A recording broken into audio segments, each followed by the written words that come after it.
D'accord? Voyant la foule, Jésus monta sur la montagne. Et après qu'il fut, ses disciples s'approchèrent de lui, puis ayant ouvert la bouche, il les enseignait et dit. Jésus enseigne et Jésus dit. Il dit. Jésus a quelque chose à vous dire ce matin. Jésus a quelque chose à te dire toi ce matin. Quand il enseigne, il dit quelque chose. Il n'enseigne pas pour enseigner. Il enseigne pour faire passer son message pour toi. Amen. Amen. Voilà.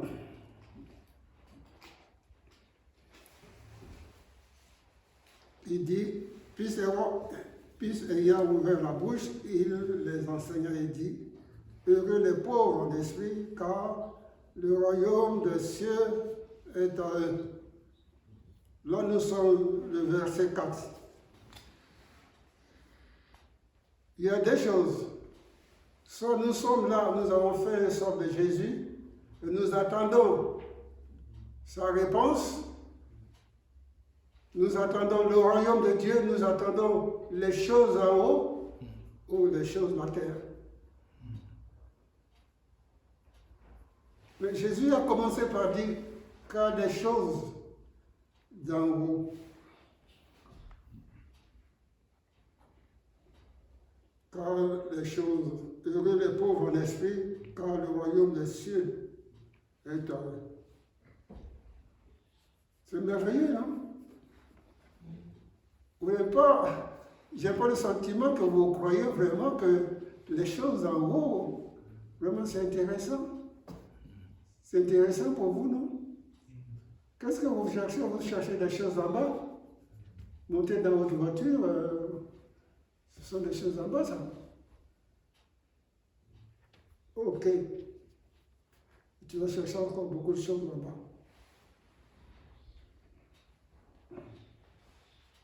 Là, je suis verset 4. Heureux les affligés car ils seront consolés. Aujourd'hui, qui tu veux qui te console? Qui est-ce que tu veux qui vienne te consoler? Le Seigneur, le Saint-Esprit. Parce que tu vas chercher du secours un peu partout. Console-moi. Oui, c'est vrai. Aujourd'hui, nous avons la guerre un peu partout. Il y a des associations qui viennent donner un coup de main pour donner à manger. Ils nous consolent.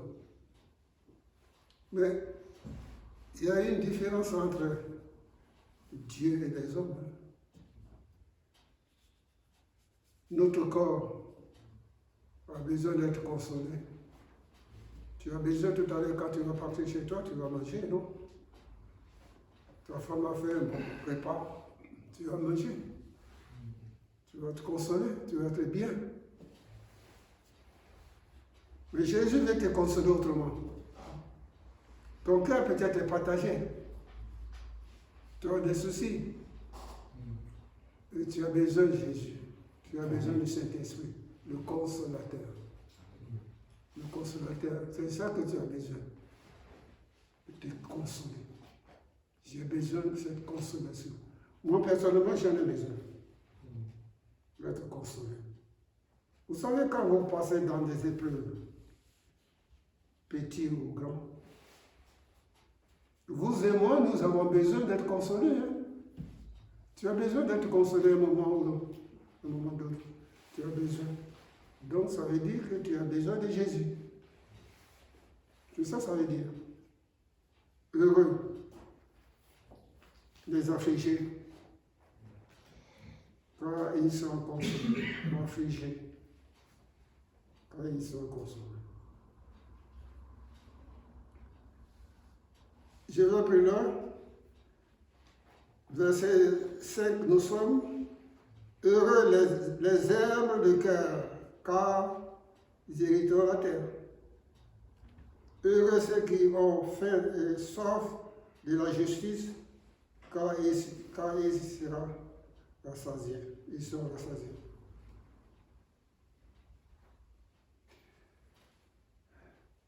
Gardez-vous, gardez-nous. Je me garde de faire ma justice. Vous savez, il y a une parole qui dit dent pour dent. Hein? Connaissez cette expression. Ta justice. Dieu n'a pas besoin de ta justice. Ça sent mauvais. Ça sent très mauvais dans son œil. Ne va pas dire, tiens, il y a ça, il faut que je mette les choses en ordre. Tu vas faire mauvais. Mais si tu vois que c'est bon, mais est-ce que tu as posé la question à Dieu que c'est bon? Est-ce que Dieu t'a dit que c'est bon? La vengeance, c'est pas bon. La vengeance, c'est pas bon du tout, la vengeance. Dieu t'a commandé d'aimer. Ce que je vous commande, c'est de vous aimer les uns aux autres. Voilà ce que Dieu nous a commandé. Et quand tu sortiras ce matin, tout à l'heure, répète-toi cette parole. Ce que je vous commande, c'est de vous aimer les uns aux autres. Quand tu rentres chez toi, tâche-toi de te rappeler ça. Ce que je vous commande, c'est un commandement. Ce n'est pas quelque chose que tu as fabriqué. Hein. Ça vient dans la bouche de Dieu. Hein. Ce que je vous commande, c'est de vous aimer les uns les autres. Ah, Dieu m'a commandé ça. Je vais le faire avec sa grâce. Je vais le faire avec sa grâce.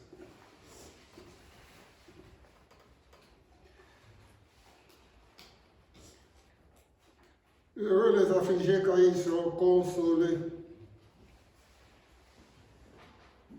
Tout à l'heure, j'ai parlé de la distribution du pain ou la nourriture.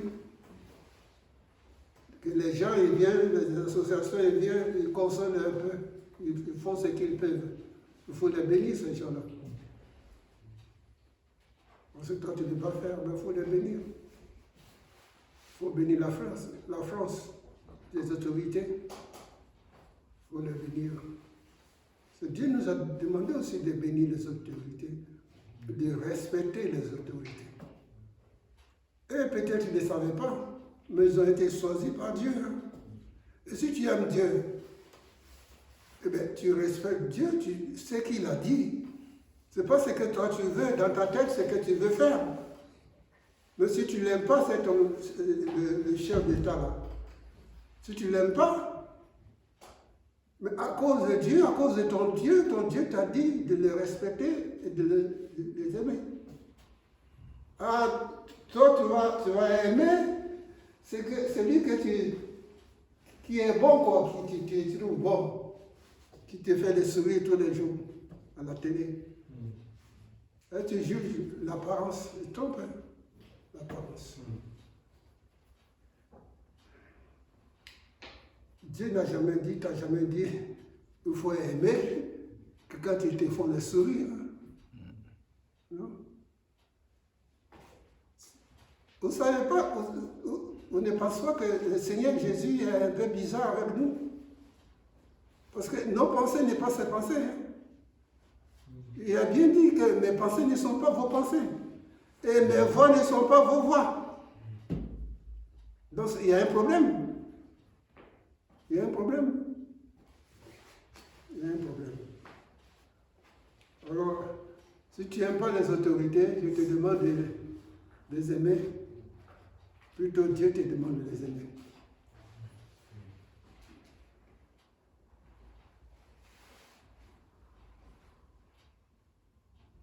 Là, verset 6,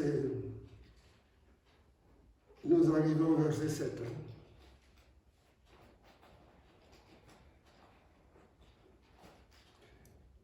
Verset 7, voilà ce que nous disons.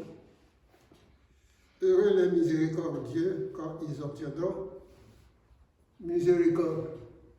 Alors, ce que tu fais, tu crois, je ne sais pas, je prends un exemple un peu, bon, bref. Par exemple, tu invites quelqu'un pour manger chez toi. Et puis, tu attends, 2 jours après, tu attends qu'il t'invite pour manger. Ça veut dire quoi ça? Ça veut dire que tu n'as pas fait ça gratuitement. Tu l'as fait par intérêt. Voilà, c'est ce que ça veut dire. Alors moi, je vais chez mon fils, je mange gratuitement. Même s'il est là. Je n'ai jamais pensé que je vais l'inviter le jour lendemain, non? Quelquefois ça arrive. Mais dans ma tête, je ne dis pas, tiens, mais il va m'inviter lundi prochain. Et d'ailleurs, je ne sais pas s'il l'a pensé, mais non. Sans intérêt. Sans intérêt.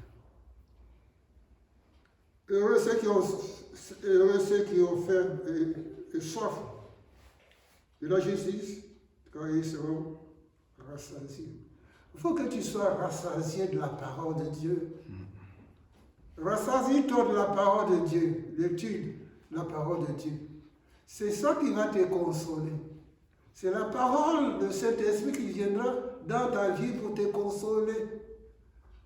Si tu t'invites ce midi pour aller manger un plat de nature, je ne sais pas quoi, consoler 2 minutes ou 10 minutes passées, mais ce n'est pas ça. Ta consolation que tu as besoin, c'est la consolation du Saint-Esprit. Amen. Amen. Il faut que le Saint-Esprit vienne te consoler. Parce qu'il y a des choses que tu n'oses pas dire. Donc nous, on ne pourrait pas prier comme on ne sait pas. Mais le Saint-Esprit, il s'appelle le Saint, il est Saint. Lui, il connaît toutes choses. Il connaît toutes choses, il y a l'indication. Il connaît toutes choses.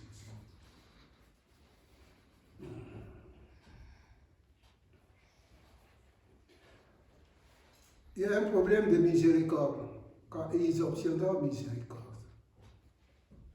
Là, c'est au verset 7 là. Miséricorde. Miséricorde. Jésus est là, ça veut dire miséricorde.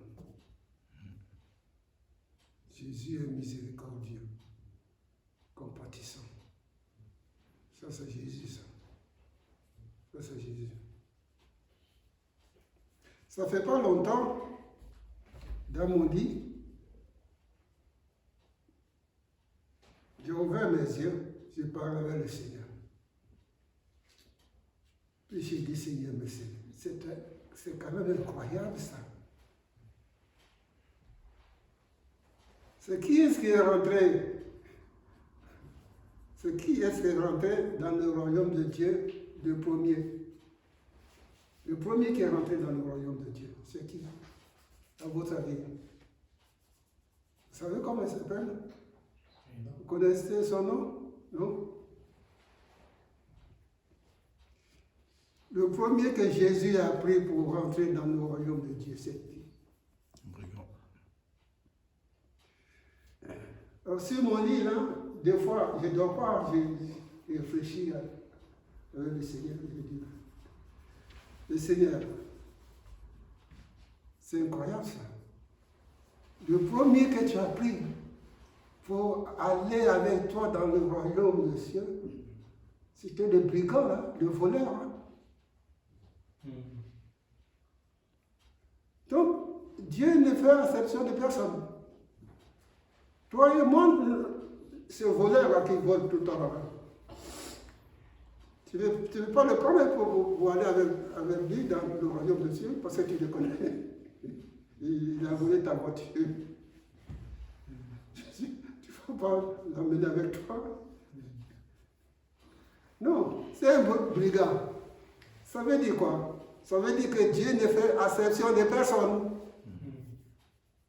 Dieu est amour. Et on ne peut pas comprendre ça. Tu peux comprendre que par le Saint-Esprit.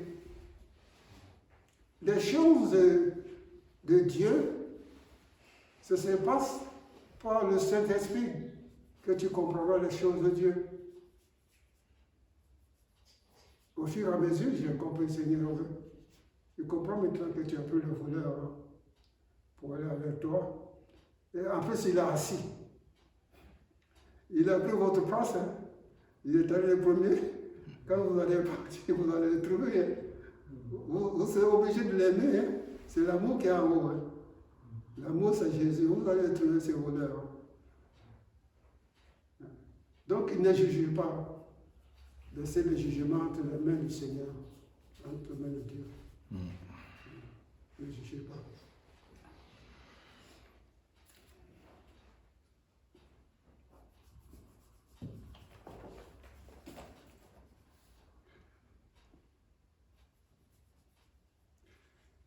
Heureux ceux qui procurent la paix. Ah!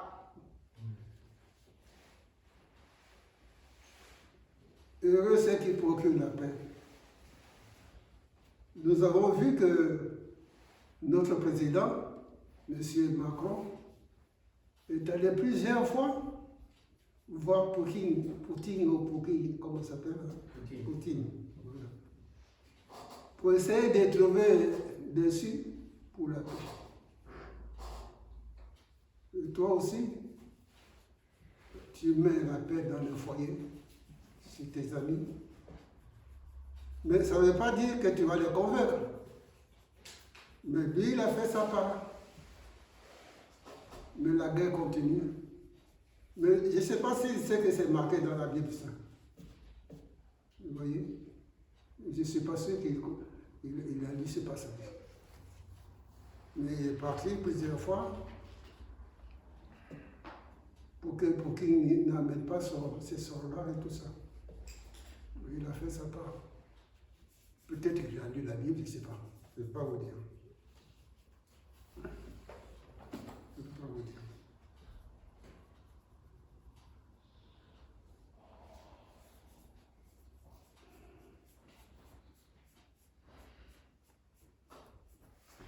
Nous allons plus loin. Heureux ceux qui ont faim et soif de la justice quand ils seront rassasiés.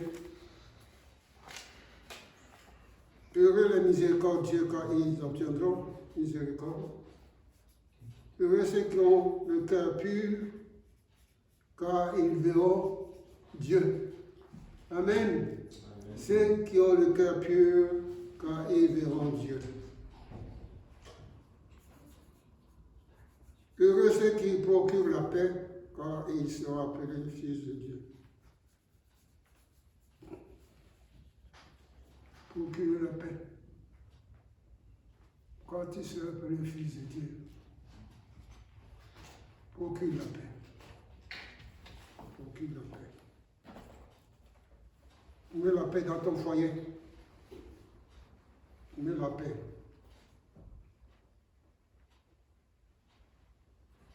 Heureux ceux qui sont persécutés pour la justice, car le royaume des cieux est à eux pour la justice. Ça peut te conforter cette parole. Tu veux marcher droitement, mais à cause de ta droiture, tu es persécuté. À cause de Jésus-Christ, tu es persécuté dans ton foyer, dans ta maison, dans ta famille. Parce que la vie que tu mènes aujourd'hui, tes camarades, tes copains, ils te voient et disent, mais je ne comprends pas, il y a quelque chose qui a changé chez toi. Tu étais un menteur, toi. Pourquoi tu ne veux pas mentir comme nous? C'est bizarre ton affaire. Parce qu'il y a un changement. Quand Jésus vient dans une vie, il y a un changement. Il y a un changement. Et quand tu refuses de faire comme eux, tu es persécuté. Quand tu refuses de parler comme eux, tu es persécuté. Tu es moqué, on te moque, on se moque de toi. Le monde il veut que nous marchions comme eux, nous parlons comme eux, nous ayons le même langage comme eux. Voilà ce que le monde veut. Mais moi, je prends ce que Dieu a dit. Heureux ceux qui ont faim. Il faut déjà avoir faim. Faim de la justice. Car ils sont appelés. Heureux ceux qui ont faim et soif de la justice, car ils seront rassasiés. Supposons que je vous invite aujourd'hui. Vous mangez bien? Mais Isaac, tu sais que ta femme est un bon cuisinière. Ça, tu le sais. Hein? Mais quand je mange chez toi, là, je vais chez moi, j'ai fait après. Pourtant, j'ai bien mangé. Que l'Assemblée le sache. Mais ça n'a rien à voir avec la parole de Dieu, là, on dit.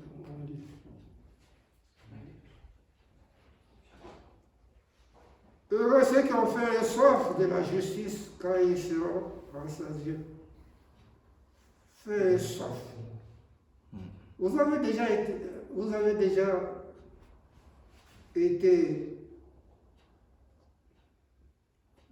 vos faim et soif de la justice, quand ils seront rassasiés. Donc c'est pas perdu, hein? C'est pas perdu du tout. Quand tu seras rassasié, tu vas tout oublier. Tu vas tout oublier.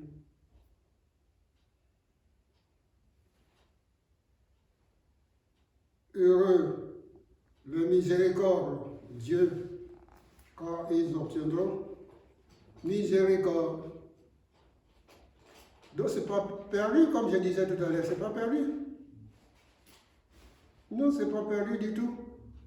Pour les hommes, pour les femmes, pour toi-même, tu vas murmurer, mais c'est pas perdu.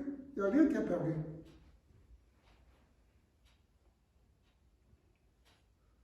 Quand ils obtiendront miséricorde de Dieu. Heureux ceux qui ont le cœur pur. Oh, ça devient intéressant. Parce qu'on a le cœur des fois, hein, comme ci, comme ça. Comme la mer avec le bateau là. Il tape, il descend, il te monte, tu descends, il te monte. Tu n'es pas tranquille.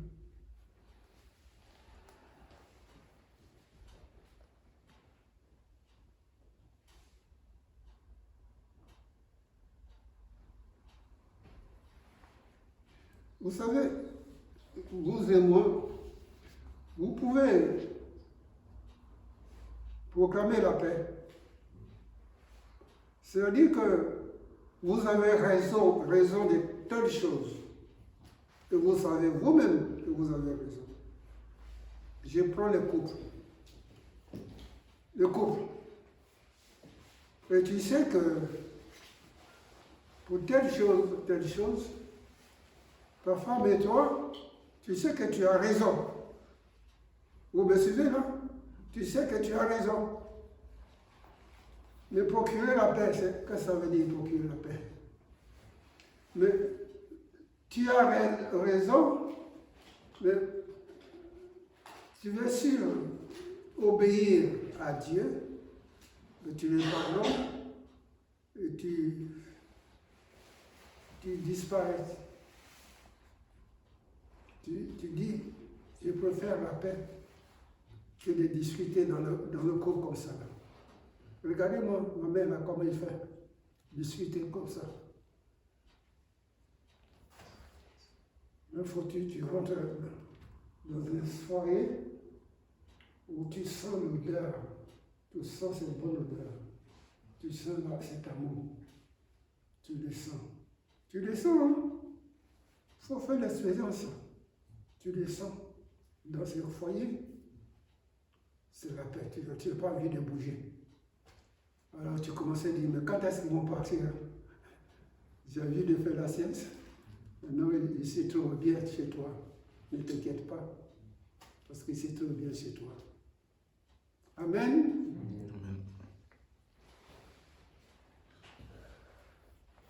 Oh Dieu, que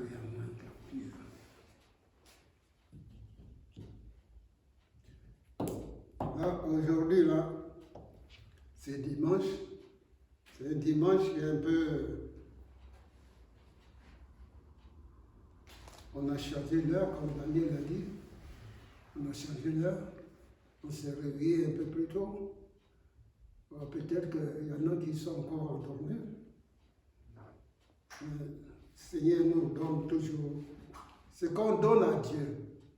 Écoute-moi bien. Ce qu'on donne à Dieu, si c'est, je dis, 1 heure, par exemple. Mais Dieu nous donne le double. Dieu nous donne le double. Donc, ce n'est pas perdu. Si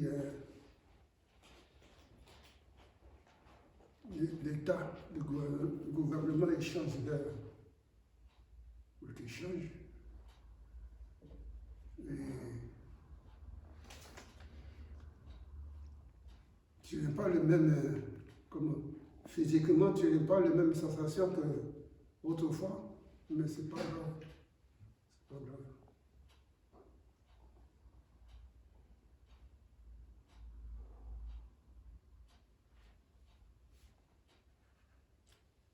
Vous voyez la parole qu'on a lue, qu'on lit, il dit ceci.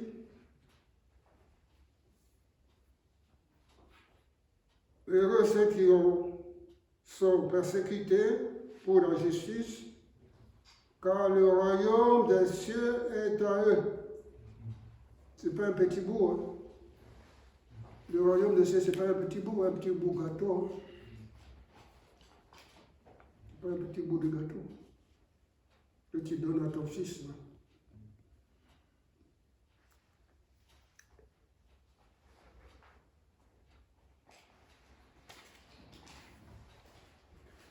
Verset 11. Heureux serez-vous lorsque vous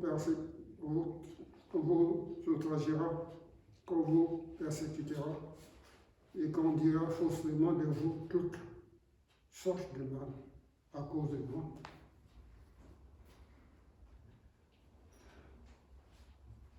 Et réjouissez-vous et soyez dans l'allégresse. Vous savez, réjouissez-vous et soyez dans l'allégresse.